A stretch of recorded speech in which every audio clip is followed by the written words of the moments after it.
Olá pessoal, aqui é o Velgas, hoje é dia 29 de abril de 2025. Drones ucranianos atingem fábrica russa de microeletrônicos. Esses microeletrônicos eram para uso exclusivo militar.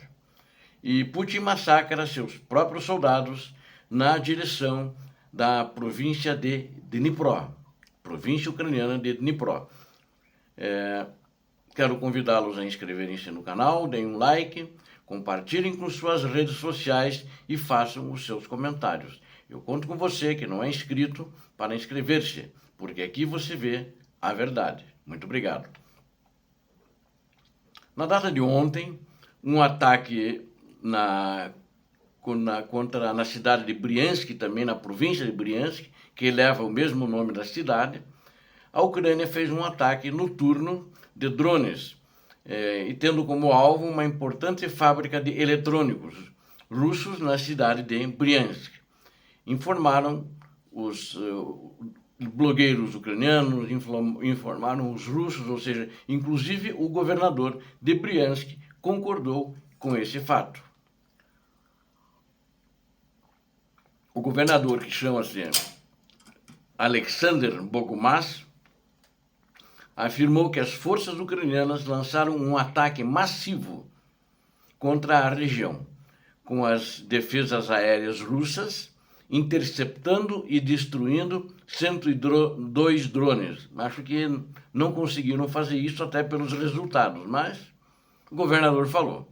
É como sempre, eles dizem ainda que nenhum atingiu o alvo, mas caíram destroços, e os destroços que provocaram os incêndios. É uma declaração assim, que sempre eles dão a mesma, acho que estão combinados com isso, e aí justificam perante ao ditador da Rússia por que o alvo foi destruído, destroços. E aí diz o governador, drones não identificados tiveram como alvo a fábrica de Kremny-EI, as grandes instalações, é uma fábrica de grande porte, de um complexo militar industrial especializado em microeletrônica, que foi atacada e destruída por esses drones. A fábrica produz componentes para sistema de mísseis, aqui tem alguns exemplos, né? Topol-M, Bulava e Iskander, bem como para radares, sistemas de bordo de aeronaves militares, de acordo com as fontes abertas russas. Não, essa já não é uma fonte militar que informou o que eles fabricam lá. Esses incêndios foram documentados, aconteceu durante a noite, os moradores relataram, e também nos canais locais da Rússia, né? E também com fotos dos incêndios. Quero ver se coloca uma foto na capa desse incêndio causado no ataque à fábrica. Também a mídia local noticiou que aconteceram de 10 a 15 explosões, eles não deram um número só, deram de 10 a 15 explosões, justamente do choque dos drones contra a fábrica. Então ela foi atacada por uma quantidade grande de drones. Eu não acredito muito em 102, né? Eu acho que deve ser inclusive em outras regiões, mas para eles conseguirem acertar de 10 a 15 drones na fábrica, a defesa aérea na região devia ser fraca, né? Com certeza. Mas também, normalmente, eles devem ter lançado para isso, se um número muito grande de drones, como o governador afirmou, for destruído, eles devem ter atacado aí para acertar 15, vamos dizer, pelo menos com 45, 50 drones devem ter sido lançados contra essa fábrica. Ou seja, vem primeiro os drones Isca, né? Que também tem explosivos que se passar, passou, né? Explode também no alvo. Mas vem os drones Isca, que eles são atingidos, e em seguida, e terceira vez, leva, né? Vem aqueles que os mata-mata, né? Que não tem jeito, e é o que aconteceu nessa fábrica, ou seja, um número grande de drones. As forças ucranianas não deram nenhuma informação, tem apenas do Ministério da Defesa, alguém assim confirmou de uma maneira muito lacônica, muito breve, né?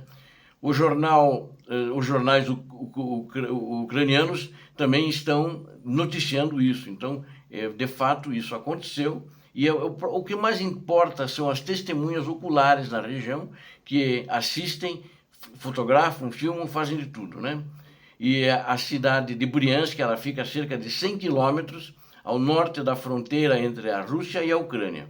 As forças ucranianas têm repetidamente atacado instalações militares e industriais russas na retaguarda, para minar a capacidade do ditador da Rússia de continuar travando sua guerra total e, com isso, impedir que ele consiga repor os seus recursos bélicos e, muitas vezes, também os seus recursos de logística, diminuindo, assim, a capacidade da Rússia. Bom, o ditador russo está massacrando seus próprios soldados. Ele sempre fez isso, né? Nas grandes frentes, e sempre perdeu. Ele nunca ganhou. Ele fez isso em Kharkiv, que foi expulso, não ganhou. Ele fez isso em uma série de Pokrovsk, fez isso e ainda está fazendo isso. Mas é que, como é uma nova região, eu dei esse título e ele continua massacrando. Ele usa o cidadão ucraniano que vai para a guerra, erro meu de novo. O cidadão russo, né? Ele usa como munição descartável. Ele manda eles mal armados, com pouca munição, para aquelas hordas de moedor de carne. Então, esse moedor de carne, até agora, não apresentou resultado nenhum. E, até agora, as tropas ucranianas na região de Dnipro, antes ainda eles estão na região de Donetsk, mas estão tentando um outro avanço para chegar justamente a essa região, anteriormente chamada de Dnipropetrovsk, até 9 de maio, eles querem chegar lá. É uma meta nova que o ditador deu na Rússia, né? Deu aos seus soldados, né? Que eles têm que conquistar uma nova região. Porque ele não está conseguindo nada em Pokrovsk, não está conseguindo, na verdade, nada em todo o teatro de operações. E como eles tentaram fazer o cerco em Pokrovsk por ali, não conseguiram nada, então sobraram algumas tropas naquela região, não em Dnipropetrovsk, bem antes que os ucranianos deram uma chinelada neles, eles tiveram que recuar, perderam muita gente e não conseguiram o intento de cercar Pokrovsk. E eles estão tentando agora, então, furar as defesas ucranianas ali e ir para Dnipropetrovsk, chamado Dnipro agora, né? Dnipropetrovsk é o nome ainda na época soviética. Agora, na era pós-soviética, chama-se só Dnipro, é homenagem justamente à rua Dnipro, que passa na região. E na realidade, eles estão chegando lá porque o ditador deu uma ordem que ele quer agora, até dia 9 de maio, de preferência antes, ter mais terra conquistada. Não sei o que deu na cabeça dele, achou que talvez pelos relatos dos russos, dos generais, comandantes, que ali estava mais fraco e talvez ele conseguisse avançar naquela região. Bom, para começo já não estão conseguindo. Vamos ver se para frente, se eles receberem reforços, talvez consigam, mas não estou apostando nisso também.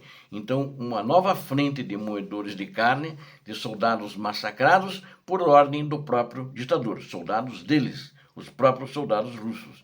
E isso deixa... Agora, por que ele fez isso? Por que ele fez isso na frente de batalha?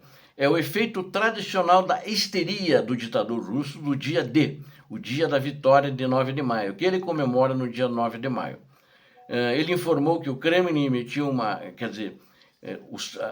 linha de frente informou que o Kremlin emitiu uma ordem para capturar novos territórios ucranianos a tempo para 9 de maio. Então ele quer comemorar e que ele tem mais uma vitória, ele derrotou o nazismo, ninguém mais, foi só ele. Ele sempre fala essas baboseiras. E agora ele quer mais uma vitória na Ucrânia, então, para a Ucrânia, conquistar uma região nova. Então eles estão indo para Dnipropetrovsk, estão abrindo mais uma frente, enfraquece todo o teatro de operações do lado russo, e que é um problema, ou seja, de estrategista, esse tal de ditador russo, esse cara não entende nada. Ele está abrindo demais, ele está esticando demais as suas forças e levando elas para a morte, porque os ataques que já começaram são justamente esses ataques que nós já conhecemos. Moedor de carne manda os coitados dos buchas de canhão para entrarem no moedor de carne. E já estão tentando, já alguns meses faz que eles foram afastados ali, eu relatei aqui no canal, que eles não conseguiram chegar de Dnipropetrovsk para fazer o cerco a Pokrovsk. Do ponto de vista militar, os russos não têm tido avanços genuínos. Eles só tiveram uma grande conquista nessa segunda fase da guerra, que começou em fevereiro de 2022, que foi a tomada da cidade portuária de Mariupol. O resto é só encenação. Pequenos alvos, mesmo Bakhmut, que é uma cidade não é de grande porte, médio porte, né? E acho que nem médio ela consegue, era de pequeno porte, também a Advilka e agora Pokrovsk, cidades em torno de 60 mil habitantes antes da guerra. Então, e não são grandes alvos que dá para dizer ganhamos a guerra. Não ganharam, né? Então eles têm tido muito poucas conquistas. E ele agora, qualquer porcaria que ele conquistar, ele vai dizer que fez uma grande conquista, né? É isso que eles sempre fazem, a propaganda. Como disseram agora, eu noticiei ontem para vocês, eles estão desde sábado insistindo que os ucranianos não estão mais em Kursk, o que é uma grande mentira, porque os ucranianos continuam em Kursk e as tropas russas não conseguem empurrá-los de volta. Então a Rússia está tentando aumentar essa pressão na frente de batalha para criar a ilusão de um avanço, especialmente em meio à suspensão da ajuda americana, que já não está vindo mais para a Ucrânia, porque o pacote aprovado pelo Biden terminou, então não está vindo mais, e os novos amigos e preferidos, the best friends, né? Vamos já falar em americano, já que o best friend dele é o presidente dos Estados Unidos da América, já não tem mais ajuda para mandar. Então, e não faz nem menção, parece que não vai mandar mais nada, mais uma nova ajuda. Então, a situação está difícil. Não para a Ucrânia, ela ainda tem armamento, mas a Ucrânia eu já vou fazer um outro material, talvez amanhã eu faça isso, sobre a condição da Ucrânia, que está muito melhor do que a guerra começou. Só em drones, por exemplo, eles fabricam 95% de todos os drones são de fabricação própria ucraniana, 5% que estão vindo dos países aliados. Então, ele está bem em outros também, mas vou falar isso amanhã, senão não vamos chegar a lugar nenhum. Obrigado a vocês que assistiram esse vídeo, eu conto com vocês. Inscrevam-se no canal, deem um like, compartilhem com suas redes sociais e façam seus comentários. Renovo o convite para você se inscrever, porque aqui você viu a verdade. Muito obrigado. Deus abençoe a todos vocês, Deus abençoe a Ucrânia, Deus abençoe o Brasil. Paz e bem, paz para toda a humanidade.